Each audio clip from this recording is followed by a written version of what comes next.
शक्तिगुरुभ्यो नमः गणाधिपतये नमः मातृभ्यो नमः जनेभ्यो नमः सर्वे जनां सुखिनो भवन्तु। నేను ఈ మధ్యకాలంలో సిద్ధాంత భాగంలో ఎంతోమంది తల్లిదండ్రులు చాలా బాధపడుతున్నారు. అంటే కొన్ని సందర్భాల్లో అబ్బాయి అవ్వచ్చు, అమ్మాయి అవ్వచ్చు. అయితే ముహూర్త భాగము సరి అయిన విధానంలో చేసుకోవాలి ఫస్ట్. సరే, ఇక్కడ ఏంటంటే చాలామంది ఏంటంటే ఈ కమర్షియల్ మైండ్తో చాలామంది సఫర్ అవుతున్నారు. నాకు తెలిసి ఎంతసేపు డబ్బు డబ్బు డబ్బు డబ్బు డబ్బు. నేను కాదనలేదు, డబ్బు లేకపోయినా మేము అనుభవిస్తున్నాం ఇక్కడ. ఎందుకంటే మేము అబ్జర్వ్ చేస్తున్నాం. ఎందుకంటే మేము ఎంతో కర్మలన్నీ పట్టుకొని మేము బాధపడి ఇప్పుడు అవసరం ఏంటి అని లిమిట్గా చేసుకుంటూ ఏది పడితే అది కాకుండా కొన్ని విధానాల్లో జాగ్రత్తగా చేసుకుంటూ మమ్మల్ని మేము రక్షణ చేసుకుంటూ ప్రతి మందికి చాలామందికి సహాయపరంగా. ఇప్పుడు డాక్టర్ అంటే శస్త్రచికిత్స వైద్యం, మేము వచ్చి గ్రహ డాక్టర్లు. ఇప్పుడు ప్రతిదానికి ఒక డాక్టర్లే ప్రతి విషయంలో. అక్కడ శస్త్రచికిత్స, ఇక్కడ ఏంటంటే గ్రహాలకి శస్త్రచికిత్స అన్నట్టుగా ఉంటుంది. మేము మ్యాక్సిమం ఏంటంటే ఏ కర్మ పడితే ఆ కర్మ పట్టుకోకుండా జాగ్రత్తగా చూసుకొని దాన్ని ఎలా చేస్తే బాగుంటుంది. ఎందుకంటే సిద్ధాంత భాగం అంటే మేము ఎలా చేస్తే బాగుంటుంది, అటు వాళ్ళకి మాకు ఇబ్బంది లేకుండా నడిచే విధానం చేస్తాం. ఆ విధంగా ఇక్కడ ఏంటంటే సరి అయిన విధానం, సరి అయిన జీవితం నిర్ణయం చేసుకోండి. ఎందుకంటే పిల్లల భవిష్యత్తు అస్తవ్యస్తం కాకుండా జాగ్రత్తగా చూసుకోవాలి. మాట్లాడితే విడాకులనో లేకపోతే ఇంకోటనో ఏదేదో జరుగుతుంది. అసలు ఏం జరుగుతుంది? ప్రతిదానికి గ్రహ సంయోగంలో ఉన్న శాంతి క్రియలు చేసుకుంటే బాగుంటుందేమో అనే ఆలోచనతో ఈ వీడియో చేయడం. ఎందుకంటే మేము ఎంతోమందికి కొన్ని విషయాల్లో చేసి పెట్టాం. అదే ఏంటంటే కొన్ని విషయాలు ఏంటంటే ఈ మొండితనం, ఇది ఆ పెళ్లి ముహూర్తంలో వచ్చే దోషాలే ఎక్కువగా కనపడుతున్నాయి. ఎందుకంటే పెళ్లి ముహూర్తాలు ప్రతిరోజు ఏదో ఒకటి ఉంటుంది. ఇక్కడ సమస్య పెళ్లి ముహూర్తంలో కూడా సరి అయిన విధానము సరిగ్గా సరిపోతుందా లేదా, వాళ్ళిద్దరికి అన్యోన్యత భావం బాగుందా లేదా, ఇలా అన్ని కోణాల్లోనూ ఆలోచించాలి. మరి సక్రమైన ముహూర్తాలని ఇక ముందు కాలాన్నైనా సక్రంగా చూసుకొని సరైన విధానం కనుక చేసుకోండి. చాలా ఒకటి ఇప్పుడు జరిగిపోయిన దాన్ని సరి చేసుకోవాలి అంటే ఏంటంటే గ్రహాలని సిద్ధాంత భాగంలో మనకి జాగ్రత్తగా చూసుకొని దాంట్లో వచ్చిన తప్పులని సరి చేసుకొని చెందాలి. ఏ దోషంలో ఉంది, ఎలా ఉంది, ఏంటి అనే విధానాన్ని చేసుకొని ఆ తప్పుల్ని మనం సరి చేసుకుంటే మన జీవితం బాగుంటుంది. అలాగే ఇక్కడ ఏంటంటే మీకు ఇదే కూడా చాలాసార్లు చెప్పాను, కొన్ని చిన్న వీడియోలో అప్పుడప్పుడు మధ్యలో కల్పిస్తుంటాను. అయితే ఇక్కడ ప్రత్యేకంగా మళ్ళీ చెప్పేది ఏంటంటే గర్భధానము ఎడబెడ కాకుండా అన్యోన్యత బాగుంటుంది, చాలా బాగుంటుంది అనేది సక్రమైన విధానాన్ని చేసి గర్భధాన ముహూర్తాన్ని నిర్ణయం చేసుకోండి గట్టిగా. ఇదేంటంటే మెయిన్ వాళ్ళ అన్యోన్యతని డిక్లేర్ చేసేది ఏంటంటే గర్భధానం. ఎందుకంటే అదే కదా మొట్టమొదటిది. వాళ్ళ యొక్క స్పర్శ విధానం శాశ్వతంగా వాళ్ళ ఇద్దరు అంతే విధంగా ఆ అన్యోన్యత శాశ్వతంగా జీవితకాలం బాగుండాలని. కాబట్టి ఎడాబెడవ కాకుండా జాగ్రత్తగా చూసి చేసుకో. ఎప్పుడు చెప్పినా ఎన్నిసార్లు చెప్పినా నేను ఒకటే చెప్పేది, గర్భాధాన ముహూర్తం, వివాహం ముహూర్తం. వివాహానికంటే మించింది గర్భాధానం. ఎందుకంటే గర్భాధానం ఇది సరే. అది 1-2 సార్లు ఎందుకు చెప్పాల్సి వస్తుందంటే బాధాకరమైన జీవితం. సరే, ఇక్కడ ఈ విధంగా నడుస్తుంది.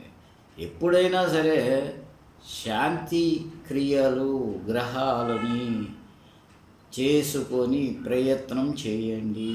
సరి అయిన సిద్ధాంత భాగాన్ని వెతుక్కోండి. సక్రమంగా దానికి కావలసిన విమోచనము చేయండి. ఎప్పుడు ఉంటుంది నాకు తెలిసినంతవరకు. ఎందుకంటే మేము కొన్ని విషయాల్లో చేసి పెట్టాం, బాగానే ఉంది. అలాగే నేను పెట్టిన ముహూర్తాలన్నింటిలో కూడా ఈరోజు వరకు భగవంతుడి దేవల అంతా బాగానే ఉంది. ఎందుకంటే మేము అంత చాలా జాగ్రత్తగా చూసి పెడుతుంటాం. అందుకని ఈ విధంగా చేసుకోండి, ఎడాపెడా కాకుండా దయ ఉంచి. అందుట్లో ఇప్పుడు నా వీడియోని ఎక్కువగా ఏంటంటే స్త్రీలు అర్థం చేసుకోగలగాలి. ఎందుకంటే మనకి ప్రతి దాంట్లోనూ వచ్చేది స్త్రీలతో, వాళ్ళకి అర్థమయ్యి చెందాలి. ఎందుకంటే ప్రతి ఒక్కరికి మీకు చెప్పేది ఏంటంటే ఆడవాళ్ళందరికీ కూడా ఆధిపత్యం అనేది ఎలాగ రావాలి అనేది. ఎందుకంటే నా దగ్గరికి వచ్చిన ప్రతి చిన్నపిల్లలకి అందరికి కూడా నేను ముందు చెప్పేది ఏంటంటే అమాంతం వెళ్ళిపోయి ఆధిపత్యం కాదు, అసలు అత్తగారేంటి, మామగారేంటి, మొగుడేంటి, మరి ఇలాగూ అందరినీ రీసెర్చ్ చేసి ఫస్ట్ మన తెలివితేటలు అక్కడ ప్రదర్శించాలి. ఎప్పుడు ఒక చోటకి మనం వెళ్ళాము అంటే ఆ ఫ్యామిలీలో ఒక మెంబర్గా మనం మిగిలిపోవాలి, ఆ విధంగా నడవాలి. ఎందుకంటే ఇప్పుడు ఇది కాదు అది, అది కాదు ఇది అని ఎన్నిసార్లు మారినా చివరికి ఏంటంటే మిగిలిపోయింది ఏం లేదు, 10 రకాలు అయ్యాయి. అందువలన ఇప్పుడు జాగ్రత్తగా చూసుకొని చెయ్యండి. ఎందుకంటే ఎంతో కష్టమైన జీవితం ఇది. నాకు చాలా బాధాకరంగా ఉంటుంది రాబోయేది. సరే, గ్రహాలు రీచ్ అవుతేనేమో చండాల యోగం, ప్రపంచ యుద్ధాలే జరగచ్చు. ప్రపంచం అంతా కూడా మ్యాక్సిమం 40% వెళ్ళిపోతుంది. ఎందుకంటే చాలా చూస్తున్నారు కదా, ప్రతి వాళ్ళు ఏంటంటే ఏదో వ్యామోహం, ధన వ్యామోహం. వ్యామోహం వల్ల ఏమవుతుందంటే ప్రపంచ దేశాలు కూడా చాలా ఇదిగా ఉండదు. ఎవరి దగ్గర ఎంత కోల్పోయింది. నేను అనే ఆధిపత్యం కోసం ఎంతో పోరాడాల్సిన పరిస్థితి వస్తుంది. సరే, ఏదేమైనా మన హిందూ ధర్మంలో ఏంటంటే మ్యాక్సిమం ఆ అన్యోన్య దాంపత్యమే ప్రశాంత జీవనం. ఎందుకంటే మనం వివాహం చేసుకుంటున్నాం అంటే ఎందుకు చేసుకుంటున్నారు చెప్పండి. సరే, తల్లిదండ్రులు ఒకప్పుడు తల్లిదండ్రులు ఇది అని అన్నాను. ఇప్పుడు మీ వరకు మీరు విన్న వాళ్ళలో ఇప్పుడు ఎవరైనా చిన్నపిల్లలు కానీ ఏదైనా ఒక స్థాయిలో ఉన్నవాళ్ళు, కొత్తగా పెళ్ళిళ్ళు అయిన వాళ్ళు ఈ వీడియో కనుక వింటే మీకు అర్థం అవ్వాల్సింది ఏంటంటే అసలు మనం పెళ్ళిళ్ళు ఎందుకు చేసుకుంటున్నాం? అన్యోన్యం కోసమే కదా. ద్వేషం కోసమా, అసూయ కోసమా, కార్పణ్యం కోసమా కాదుగా. ఒక ప్రేమ, ఓ ఆశ్చర్యత. సరే, ఒకసారి సహకరించాలి. ఎందుకంటే బయటికి భర్త వెళ్ళి సంపాదించుకు రావాలి, వాడు దర్జనపరిచయంలో వాడు ఉంటాడు. అలాగే నీ ఇంటి ధర్మాన్ని నువ్వు ప్రవర్తించాలి. అలాగే కొన్ని ధర్మాల్లో కొంతమంది ఆడవాళ్ళు ఏమవుతుందంటే స్త్రీలు కూడా ఈ ఉద్యోగాలు ఇవన్నీ చేయాల్సి వస్తుంది. సరే, మొత్తం మీద ఏమైంది ఏంటి, అసలు ఎందుకు ఈ వివాహం అనేది ఒక్కసారి ప్రశ్నలు వేసుకోండి. ముందు రుగ్మతలు, ఆ రుగ్మత తీర్చుకోవడానికి కోసమే ఎడాపెడా కాకుండా నిర్ణయం చేసుకొని ఒక థియరీ, ఒక బేస్లో చేసుకొని సక్రమైన మార్గాన్ని ఎత్తుక్కొని చక్కగా అన్యోన్యంగా ఉండి శాశ్వతం. ఒక్కొక్కసారి నాకు ఏమనిపిస్తుంది అంటే పెళ్ళిళ్ళు 1,00,000, 10 లక్షలు, 20 లక్షలు, 30 లక్షలు, 40 లక్షలు, ఒక ప్లేట్ భోజనం 2,000 రూపాయలు ఇలా ఖర్చు పెడుతున్నారు. అంటే ఖర్చు పెట్టద్దని కాదు, ఇప్పుడు ఖర్చు పెట్టేదానికంటే నాకు అనిపిస్తుంది, ఒక్కొక్క టైంలో అనిపించేది. ఎందుకంటే మనకి ఇప్పుడు పెళ్ళి అనేది చాలా సింపుల్గా చేసేసుకోవడం బెస్ట్ ఏమో అనిపిస్తుంది. ఇన్ని లక్షలు, ఇన్ని కోట్లు వద్దు. ముందు పెళ్ళి అనేది ఈ రోజుల్లో ఇప్పుడున్న జరుగుతున్న సిచ్యువేషన్స్ బట్టి మనం ఏంటంటే ఎంత సింపుల్గా చేసుకుంటే అంత సింపుల్గా చేసేసుకొని 25 సంవత్సరాల తర్వాత మీ ఇద్దరం ఎంతో అన్యోన్యంగా ఉన్నాం, ఇన్నాళ్ళు మా జీవితం నడిచాం, మాకు ఎదురు లేదు తిరుగు లేదు అన్నంత ఇదిగా ఉండి ఆనందంగా 25 సంవత్సరాల తర్వాత గ్రాండ్గా మనం సంపాదించిన ప్రతి రూపాయి, తల్లిదండ్రుల్లో నుంచి ఉన్న రూపాయి, ప్రతి రూపాయి చక్కగా చేసుకొని శబాష్ అని. ఎందుకంటే మీకు ఇదే కూడా చెప్పాను నేను, అమెరికన్ స్టైల్స్ 5 ఏళ్ళు 10 ఏళ్ళు 20 ఏళ్ళు 30 ఏళ్ళు 40 ఏళ్ళు 50 ఏళ్ళు 5 పెంచుకుంటూ వెళ్ళిపోతారు. అప్పుడు ఎంత భారతదేశ చరిత్రలాగా వాడు కొంతమంది మిగిలిపోయారు ఫారిన్ కంట్రీస్లో కూడా. అలాంటి అన్యోన్య దాంపత్యంలాగా అలాగే విధంగా ఇప్పుడు ఏంటంటే ముందు వివాహానికి ఖర్చు పెట్టే బదులు 25 సంవత్సరాలు గడిచిన తర్వాత, అంటే సుమారుగా మనకి 50-55 ఏళ్ళు వయసు వచ్చిన తర్వాత 25కి పెళ్ళవుతే 50, 37 పెళ్ళవుతే 55, ఆ టైంలో గ్రాండ్గా చేసుకోవచ్చు. అలాగే షష్ఠి పూర్తి మేము ఇన్నాళ్ళు బాధ్యత అన్యోన్యంగా ఉండగలిగామని అప్పుడు ఖర్చు పెట్టితే బాగుంటుందేమో అనిపిస్తుంది. ఇదివరకు ఈ పరిస్థితులన్నీ చూసి విసిగెత్తిపోయింది, అలసిపోతుంది ప్రాణం. అయ్యా ఇంత గొప్ప విషయం, చక్కగా ఉండండి అయ్యా మహానుభావులారా. అమ్మ అందరూ అన్యోన్యంగా ఉండి సహకరిస్తూ మీ జీవితాల్ని, మా జీవితాల్ని కాదమ్మా, మీ జీవితాల్ని మీరు సంరక్షణ చేసుకుంటూ ఎంతో అన్యోన్యంగా దాంపత్యాన్ని చేసి ప్రశాంత జీవనాన్ని సమకూర్చుకొని ఎంతో ఆనందంగా ఉండాలి అనేది నా సంకల్పం. మరి ప్రతి ఒక్కళ్ళు ఈ వీడియోలో ఉన్నది అర్థాన్ని తెలుసుకొని పెడార్థం కాకుండా ధర్మాన్ని తెలుసుకొని అర్థాన్ని తెలుసుకొని జాగ్రత్తగా ఉండాలమ్మా. అందుకోసం ఎంతో బాధ వేదనతో ఇప్పుడు మేము సుమారుగా 40 ఏళ్ళ జ్యోతిష శాస్త్రంలో నిలబడ్డాం. ఆసుగ్గా కవిత్వం చెప్పాము, ఆసుగ్గా చేసాం.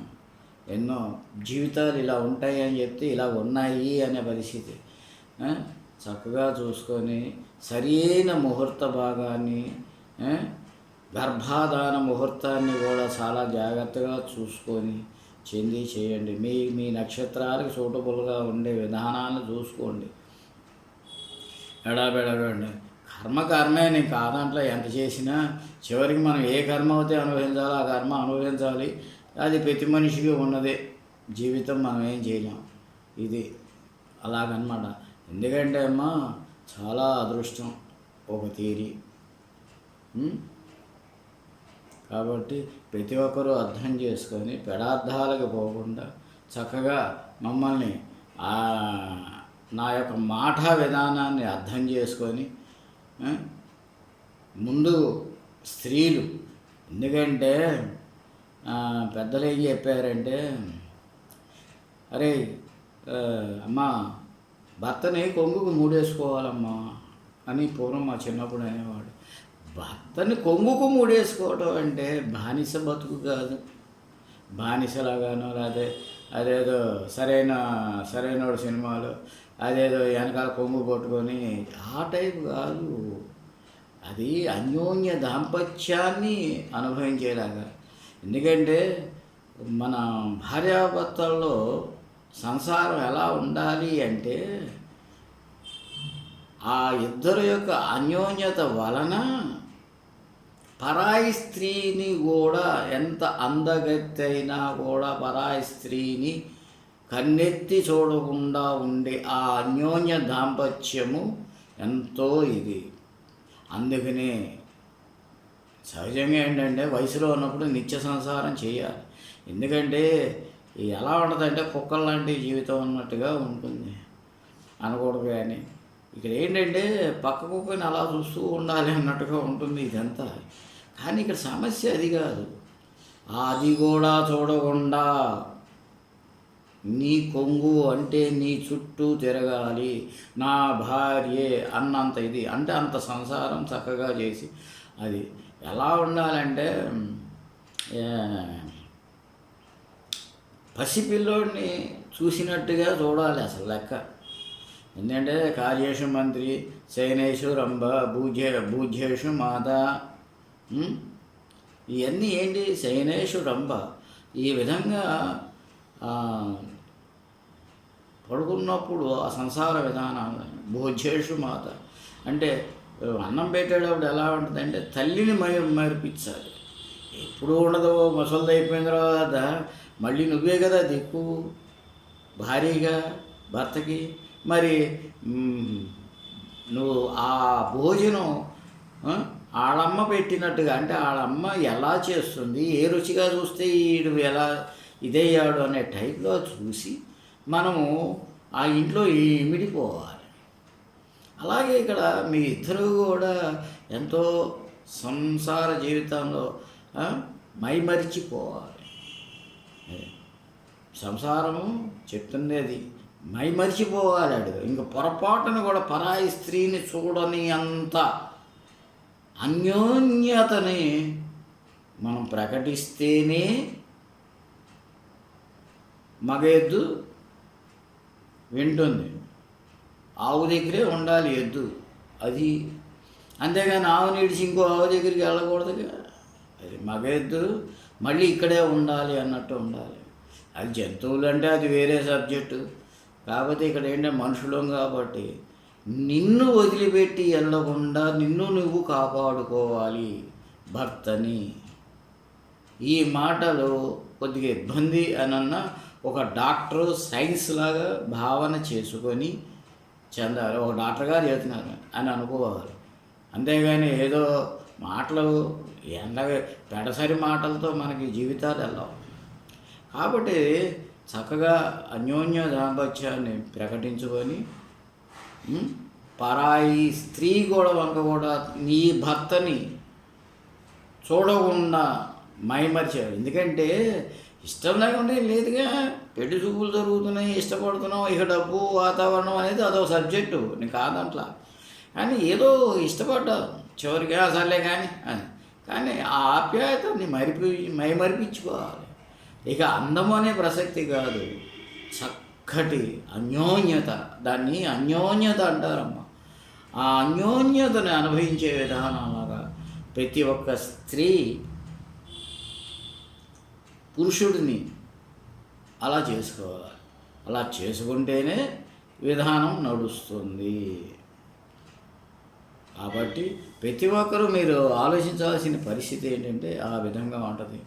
అయితే మరి ఇంకొక చిన్న విషయం ఏంటంటే, మీకు 60 ఏళ్ళు వచ్చిన పూర్వంలో కంటి చూపు తగ్గేది కాదు, సక్రంగానే ఉండేది. అంటే ఇక్కడ ఎలా ఉంటుంది అంటే, మరి సైన్స్ నేను చెప్పే పదం పెడార్థాలు కాకుండా అక్కడ ఆ అన్యోన్య దాంపత్యంలో ఏం జరుగుతుందంటే, పూర్వం ఇవాళంటే కాదు, పూర్వం ఎలా ఉండేదంటే ఆ పిల్లలు పుట్టినప్పుడు కొంత పాలు భర్త కూడా కొద్దిగా తీసుకుంటాడు, తాగుతాం జరుగుతుంది. ఆ అన్యోన్య దాంపత్యంలో జరుగుతుంది. ఆ పాలు ఎప్పుడైతే ఉందో బాడీలో పిల్లలకి ఎంత సత్తువ వచ్చిందో అంత సత్తువ వస్తుంది. అలాగే ఇప్పుడు మీరు ఫర్ ఎగ్జాంపుల్ చూసుకోండి, ఇట్లా లెక్క వేసుకున్నప్పుడు ఇదేరికి ఏంటంటే 6 డజను కన్నారు. కన్నప్పుడు ఏమైంది, మీకు ఆ పాలు కొంత తీసుకోవడం జరుగుతుంది ఆటోమేటిక్గా. అదొక ఆనందం ఉన్నాడు భార్యాభర్తలు, విచిత్రంగా ఆ కోణం నడుస్తుంది. అప్పుడు ఏమైంది, ఆ రోజుల్లో ఆ తాగిన పాల వలన మొత్తం శరీరం అంతా బాడీ ఇమ్యూనిటీ వస్తుంది. నువ్వు ఎన్ని మెడిసిన్స్ వేసుకున్నా ఎన్ని చెందినా కూడా ఆ పాలల్లో ఉన్న బాడీ ఇమ్యూనిటీ వస్తుంది. అందుకోసం సంతానం కన్నారాళ్ళు. సంతానమే ఎక్కువగా కంటానికి కారణం. సుమారుగా 50 ఏళ్ల వయసు 55 ఏళ్ల వయసులో కన్నారు. వాళ్ళు ఏమైంది, అప్పుడు తాగిన పాలుగా ఎంతో కొంత ఏదో అంటారు చూడండి, ఆ చిటికెడంత పాలైనా చాలు అన్నట్టుగా ఆ పాలు తాగినప్పుడు ఆ వయసులో మళ్ళీ అక్కడ నుంచి 30 ఏళ్ళు బాడీ ఇమ్యూనిటీ ఉంటుంది. అందుకని ఇక్కడ ఏం జరిగింది అంటే సుమారుగా 90 ఏళ్ళు కూడా ఆయన పటిష్టంగా నిలబడ్డాడు మగుడు.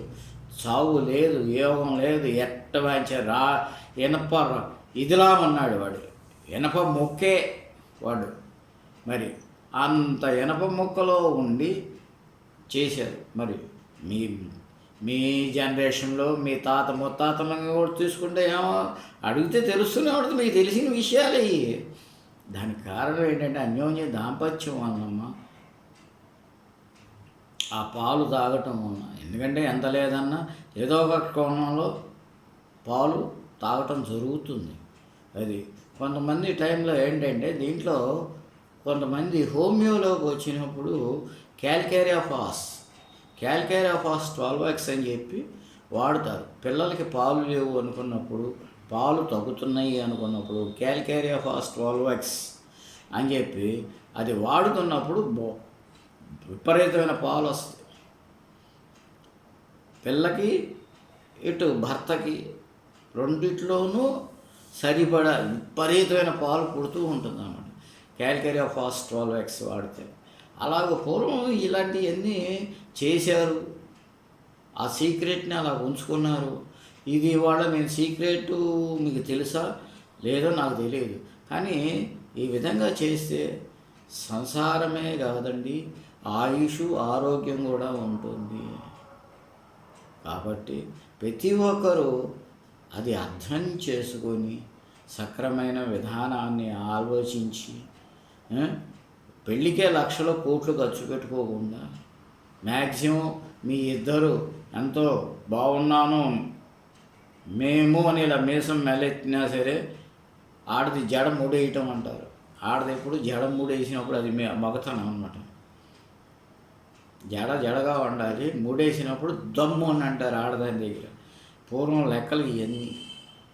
అయితే ఏ అని ఒక ముడేస్తుంది, రా అన్నట్టుగా, బస్తీ మీద సవాల్ అన్నట్టుగా. అలాగూ ఒక సింబాలికల్స్ కొన్ని ఉన్నాయి. అట్లాగే ఇక్కడ ఏంటంటే చక్కటి జీవితం అనుభవించిన తర్వాత 25 ఏళ్ల తర్వాత కొన్ని లక్షలు ఖర్చు పెట్టుకోండి, శుభ్రంగా చేసుకోండి. ఒకప్పుడు నేను అనిపించేది, ఇవాళ చెబుతున్నా, అమ్మయ్య తప్పులుంటే క్షమించండి. ప్రతి ఒక్కళ్ళు అర్థం చేసుకొని నిలబడితే నాకు సంతోషం. చక్కటి జీవితాలు అనుభవించండి, ప్రశాంతమైన జీవితాన్ని అనుభవించండి, అర్థం చేసుకోండి. అలాగే మీ యొక్క జాతకంలో ఉన్న నిజంగా చెప్పగలిగిన వాడి దగ్గరికి వెళ్ళి సక్రంగా చేసుకోండి. అసలు లైఫ్ అంటే అసలు ఏ లైఫ్ ఎలా ఉంది, ఆ లైఫ్ని ఎలా సరి చేసుకోవాలనేది మళ్ళీ గ్రహాలు. చెప్పినోడు చేయగలడు, కానీ మీరేం చేస్తారు, చెప్పినోడిని వదిలేస్తారు. ఎంత గొప్పగా చెప్పినా చాలామంది నేను చూశాను, ఎంత గొప్పగా చెప్పు, అంత బాబా సూపర్ అంటారు, అంతటితో వెళ్ళిపోయి ఏదో వెళ్ళి ఎక్కడో మునిగి వచ్చినట్టుగా ఉంటుంది. కాబట్టి చక్కగా ఉండి చేయండి. అలాగే కొంతమంది ముసలి వాళ్ళు అయిపోయిన తర్వాత చాలామంది ఇబ్బంది పడుతున్నారు. అయితే నా జీవితం గురించి నేను ఒక విషయం చెప్పాలనుకుంటున్నాను. ఎందుకంటే మా అమ్మగారు నా దగ్గర 10 ఏళ్ల పాటు నా దగ్గర ఉన్నారు. సరే, ఎవరో చనిపోయింది, కంటి చుక్క రాదు. ఎందుకంటే మాకు 90 ఏళ్ళు వయసు, పెద్ద వయసు వచ్చేసింది. అందువల్ల మాకు కంటి చుక్క ఏం లేదు. ఏదో మామూలుగా వచ్చింది, చాలా 90 ఏళ్ళు బతికింది. మనవాళ్ళు మనవరాళ్ళు మున్మనవాళ్ళు అందరినీ కలిపి సంతానం ఎంతోమందిని చూసింది. చక్కగా ఎంతో బాగా లైఫ్ అనుభవించినట్టే, ఆస్తిపాస్తుల్లో కానీ ఐశ్వర్యాల్లో కానీ బాగానే అనుభవించింది. కాబట్టి ఏ ప్రాబ్లం లేదు. కానీ ఒక టైం అయిన తర్వాత 3 నెలలకు ఎప్పుడు రోడ్డు మీద నడుస్తూ ఉంటే కళ్ళ మడితే నీళ్లు కారిపోయినాయి. అలాగే ఆ కళ్ళ మడితే బాగా లోపల ఏంటో వేదన, అలా కళ్ళ మడితే నీళ్లు కారుతూ వచ్చా. ఫ్రెండ్స్ ఉంటారు కదా, ఈ వచ్చినప్పుడు ఏంటి ఎవడన్నా కొట్టాడా, ఎవడన్నా చేశాడా, ఏం సిద్ధాంతి గారు ఎవడో చెప్పండి అది ఇది అని అన్నారు. కాదు అన్నాను. అన్నప్పుడు ఇక్కడ జరిగింది ఏంటంటే, ఏంటి అమ్మ గుర్తుకొచ్చిందా అన్న. ఎందుకంటే సంఘటన అందరికీ తెలుస్తుంది కదా. సరే, అమ్మ గుర్తుకొచ్చింది. అమ్మ గుర్తుకొచ్చింది. ఏ లెవెల్లో గుర్తుకొచ్చింది అమ్మ, అది ముఖ్యమైన అంశం. ప్రతి మనిషికి అమ్మ గుర్తుకొస్తుంది, ఏడుస్తాడు. అది కాదు అసలు ఎందుకు గుర్తుకొచ్చింది, అసలు ఏ సిచ్యువేషన్ అంటే, నేనున్నా శుభ్రంగా తిరుగుతున్నాను, హ్యాపీగా తిరుగుతున్నాను, బాగున్నాను, చేతులు అంతా బలం ఉంది, తిరుగుతున్నాను, హ్యాపీగా ఉన్నాను, అంతా ఆనందంగా ఉన్నా. కానీ నా తల్లి 90 ఏళ్ళు వయసులో చీ నేను భరించలేను అని కరెక్ట్గా పొరపాటున నేను అంటే ఎంత దోషం వస్తుంది అని, ఓ దేవుడా, అసలు ఆ మాటే రానివ్వకుండా చేసిన ఓ భగవంతుడా, నవగ్రహాది దేవతలు, అష్టదిక్పాలకులు, సర్వదేవతలు, ఎవరైనా అవనివని సర్వదేవతలు కూడా నమస్కారం. ఆ ఒక్క ముక్క నువ్వు ఎంత సేవ చేసినా చీపో అని పొరపాటున కనుక ఒక్క మాట అంటే చివరికి అంతా చేసిందంతా వృధా అన్నంత ఇదిగా ఉంది. ఆ మాటే అనిపించకుండా నా తల్లిని నేను అనకుండా కాలం గడిపించిన ఓ మహాపురుష, ఆ పార్వతీ పరమేశ్వరులు, లక్ష్మీనారాయణులు, సరస్వతి బ్రహ్మలు, సమస్త దేవతలకి నమస్కారము. ఎంత భాగ్యాన్ని ఇచ్చావయ్యా అని మనసు ఎంతో ఆనందంతో వ్యక్తపరిచా. ఎందుకంటే ఈ అన్యోన్య దాంపత్యంలోనే ఇది చెప్పే వేరే వీడియో తయారు చేసుకోవచ్చు నేను, కానీ ఇక్కడ అది తల్లిదండ్రుల మీద అంత ప్రేమ చూపించాలి నాయన. ఎందుకంటే కేర్ ఆఫ్ ఎవరైనా సరే ఈ సృష్టిలో తల్లిదండ్రులు ఇచ్చినదే. ఏదైనా అవని దరిద్రంలో కూడా మరి కన్నారుగా, కానీ నిన్ను చేశారు, సాకారు, అని చేశారు. మరి ఆ తల్లిదండ్రులకి మనం ఇచ్చేది ఏముంది నాయన? మనం వృద్ధాప్యంలో మనం కష్టాలు పడాలా చెప్పు? అందుకనే తల్లిదండ్రులను మరవకు, ఎప్పటికీ మరవకూడదు జీవితంలో ఆ తల్లిదండ్రులే. ఎందుకంటే ఈ శక్తినిచ్చింది, యుక్తినిచ్చింది, బలాన్ని ఇచ్చింది, నీవు ప్రపంచంలో నడవడానికి కావలసిన జ్ఞానాన్ని ఫస్ట్ ఇచ్చింది. తర్వాత ప్రపంచంలోకి వెళ్ళి నువ్వు పెద్ద మోనార్కు అయిపోయావేమో. కానీ మొత్తం శక్తిని మొట్టమొదట చెయ్యి ఇచ్చి నడిపించి, ఆ తండ్రి నడిపించి, ఎంతో కొంత వనరులను ఇచ్చి, కేర్ ఆఫ్ ఇచ్చి, ఎవర్రా నువ్వు అంటే ఫలానా అని చెప్పుకోవాల్సింది ఎంత ఏడిచినా సరే. అది చెప్పుకోకపోతే సంఘమే నిన్ను దూరం చేస్తుంది. మరి అలాంటి తల్లిదండ్రులు మనం ఏం చేయగలుగుతున్నాం అనేది చూసి, ఇవన్నీ ఏంటంటే బాధ, వేదన, రోదన, తట్టుకోలేని స్థితి, వేదనతో చెప్పుకుంటున్న బాధ నేను చెప్పుకుంటున్నాను అనుకోండి, లేకపోతే కానీ వినండి, దయ ఉంచి వినండి. పోయింది ఏం లేదు. ఏదో అంటారు చూడు, ప్రేమిస్తే ప్రేమేగా అని. అలాగే వినండి మంచి మాటలు. తల్లిదండ్రులయ్యా, మనకు ఆస్తి ఐశ్వర్యాలు ఎంత ఇచ్చినా సరే ఐశ్వర్యం, అది ఆస్తి ఐశ్వర్యాలు ఇచ్చిందే. కొన్ని కోట్ల రూపాయలు ఇచ్చారు బతకడానికి, తెలుసో తెలియదు. చాలామందికి అనుకుంటాం కానీ ఎంత తగ్గట్టుగా అంత ఇచ్చారు. ప్రతివాడికి ఏదో ఇస్తాడు. కేర్ ఆఫ్, కేర్ ఆఫ్, ఇలాంటివన్నీ ఫలానా, సన్ ఆఫ్, ఇవన్నీ కాస్త ఆలోచన చేయండి. పరిగెత్తాలి, డబ్బు కోసం పరిగెత్తద్దు అని నేను ఏనాడో చెప్పను. ఎందుకంటే నేను బాధపడుతున్నాను ఒక్కో టైంలో. కానీ మంచి మానవత్వాన్ని ఈ అన్నీ పూసుకోలేక కొంత ఏం చేస్తున్నానంటే, మరి కొంత ఆలోచన చేయాల్సి వస్తుంది. బాధపడుతూ, వేదన పడుతూ నేను కార్యక్రమాలు నేను తొందరగా చేయను. వాళ్ళు వేద కార్యక్రమాలు నాకు అనవసరం. మంచిగా ఉండి సక్రంగా కూర్చుంటానంటే చేసి పెడతాను. ఎందుకంటే ఆ డబ్బు ప్రేమతో ఇచ్చారని లేక నాకు ప్రతి మాట ఇదే ఇలాగే ఉంటుంది. ఇప్పుడు లేదు అనే బాధ కంటే ఆ తెచ్చుకున్న కర్మ చాలా దరిద్రంగా ఉంటుంది. ఆల్రెడీ మనం తెచ్చుకున్నదే కర్మ అనుభవిస్తున్నాం, ఇంకా మళ్ళీ కొత్తగా కర్మలు ఎందుకు?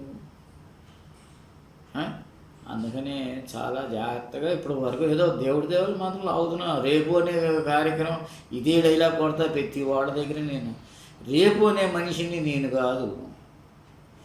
ఇవాటికి ఉన్నంత వరకు నేను హ్యాపీ, నేను సక్రంగానే ఉన్నాను. రేపు నా బుద్ధి మారితే కోట్లకు అధిపతిని అయిపోతానేమో చెప్పలేము. అదొక ఇది కాలం, కర్మం. మారిపోతే ఉంది మైండ్, అంతే. అలాగే ఇక్కడ దేవుడు మ్యాక్సిమం ఏంటంటే పెద్ద వయసు వచ్చిన తర్వాత మారరు అనేది ఒక థీరీ. ఇన్నాళ్ళ నుంచి లేని జబ్బు కొత్తగా వచ్చి నేను ఇప్పుడు చచ్చే ముందు అనేది ఇది సరే, ఏది ఎలా ఉంటుందో ఇది. కాబట్టి ఆస్తిక జనులందరికీ నమస్కారము. జీవితాన్ని సక్రంగా చేసుకోండి, సరి అయిన సిద్ధాంతి దగ్గరికి వెళ్ళండి, సరి అయిన సిద్ధాంత భాగాన్ని చూడండి, నీ కర్మ ఏంటో తెలుసుకోండి, చెప్పగలిగిన మగాడి దగ్గరికి వెళ్ళండి, వెతకాలి. అరుంధతిలో లాగా వెతకాలి. మంచివాళ్ళని ఎప్పుడు పోషించాలి, మంచివాళ్ళనే పోషించాలి. ఎందుకంటే మనకు మార్గసూచకులు ఎవరైతే ఉన్నారో సక్రంగా చేసుకోండి, సక్రమైన మార్గాన్ని ఎన్నిక చేసుకోండి. అయ్యా, జీవితాన్ని సస్యశ్యామలం చేసుకోవాలి. ఎడాపెడా కాకుండా జీవితం చచ్చేంతవరకు ప్రేమానురాగాలతో ఉండాలి. సమస్త లోకా సుఖినో భవంతు. ఓం శాంతి శాంతి శాంతి. హరి ఓం. శక్తి శివాయ పరబ్రహ్మణ్యే నమ. జయ విజయ రామ, జయ విజయ రామ, జయ విజయని ఆదిపరాశక్తి, జయ విజయని ఆదిపరాశక్తి. ఇది అలాగే ఇక్కడ ఏంటంటే ఇంకొక అవకాశం అంటే ఇది చేసుకోండి. శమీయతే పాపం, శత్రు వినాశనం, అర్జునస్య ధనుర్ధారి, రామస్య ప్రియదర్శనం. ఇది అమ్మవారికి ఇష్టమైనది. ఇది శమీయతే పాపం, శత్రు వినాశనం, అర్జునస్య ధనుర్ధారి, రామస్య ప్రియదర్శనం.